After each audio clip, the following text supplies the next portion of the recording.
আদালত মন্ত্রণালয় থেকে এক্সিকিউটিভ ম্যাজিস্ট্রেটরা আসলে ঢাকা বিমানবন্দর, ঢাকা রেলওয়ে স্টেশন, বিমানবন্দর রেলওয়ে স্টেশনে মনিটরিংয়ের পাশাপাশি মোবাইল থেকেও এখানে হচ্ছে যারা টিকিট ছাড়া অর্থাৎ বিনা টিকিটে রেল ভ্রমণ করা আইনত দণ্ডনীয় অপরাধ, আমরা সবাই জানি। তো এটি যারা মানছেন না অর্থাৎ বিনা টিকিটে ভ্রমণ করছেন, আমরা তাদেরকে প্রতিহত করার জন্য আইনের প্রয়োগ করার চেষ্টা করছি, জরিমানা করছি।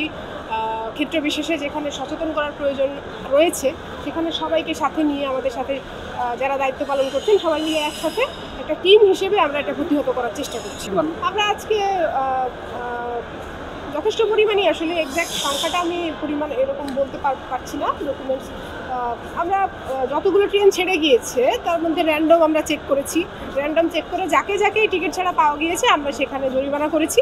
এবং যেখানে অনেক ভবঘুরে এরকম দু একজন কাউকে পাওয়া গেছে যারা আসলে এত ব্যবস্থা থাকা সত্ত্বেও অপচেষ্টা করে আসলে ঢোকার চেষ্টা করছে, তাদেরকেও প্রতিহত করার চেষ্টা করছি। এবং মাস পিপলের মধ্যে আসলে একটা সচেতনতাও এতে তৈরি হচ্ছে যে আসলে যখন কেউ দেখে যে একজনকে বিনা টিকিটে ভ্রমণের জন্য জরিমানা করা হচ্ছে বা শাস্তি দেওয়া হচ্ছে, তখন অন্যরাও আসলে এটি করার চেষ্টা করছে না। একই রকমভাবে টিকিট চেকিংটাও আপনারা দেখবেন যে কড়াকড়িভাবে চেকিং করা হচ্ছে, গেটে কয়েক ধাপে এটি করা হচ্ছে। এবং অন্যান্য যে এক্সিট পয়েন্টগুলো আছে সেখান থেকেও যাতে অনুপ্রবেশ না ঘটে সেজন্য সবাই অ্যাক্টিভ রয়েছে। আসলে এটা সার্বিক একটা মনিটরিং কার্যক্রম, সেটি আমরা সবাই মিলে একসাথে করছি।